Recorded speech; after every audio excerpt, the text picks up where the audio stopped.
бір байлық сұраймын, мен сұрамаймын емес, Алладан байлық сұраймын, бірақ былай сұрайтын болыппын: маған айына 100 миллион берші, одан қорықпаймын, 60 миллионын қайырымдылыққа жұмсауға дайынмын, 60%. Енді 60 миллион ғой былай қарап тұрсаң, потому что сөз бар, сізге біреу 10 мың теңге берсе, 1000 теңгесін бересің ба десе, бере аласыз, 1000 теңгесін спокойно бересіз. 10 мыңның, 100 мыңның 10 мың бере аласыз ба десе, бере аласыз. 1 миллионның жаңағы 100 мың бере аласыз ба десе, бере аласыз, иә? Ал егер 100 миллионның 10 миллион бере аласыз ба десе, ойланып қалуыңыз мүмкін. О, үлкен крупная сумма, это 10 миллионов деген. А мен жүрегім дайындап жатырмын, 60 миллион беруге дайынмын. Бисмилля, машалла. Иншалла, алып бере салшы сол ақшаны, 100 миллион бір шылчық қой Алла тағалаққа. Қазір-ақ бере салуы мүмкін.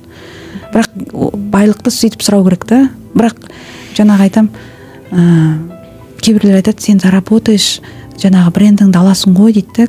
Если 100 миллион зарабатывать етсең, саған 1 миллион 300 мыңдық сумка, 10 мыңдық сумка сияқты болып қалмай ма жанында дейді. Жоқ, мұқтаж емеспін. Не хочу. Барым да келмейді, көргім де келмейді, ұстағым да келмейді. Қазіргі ұстап жүрген сумкамда Аллаға шүкір, өз сол қызметін жасап жатыр.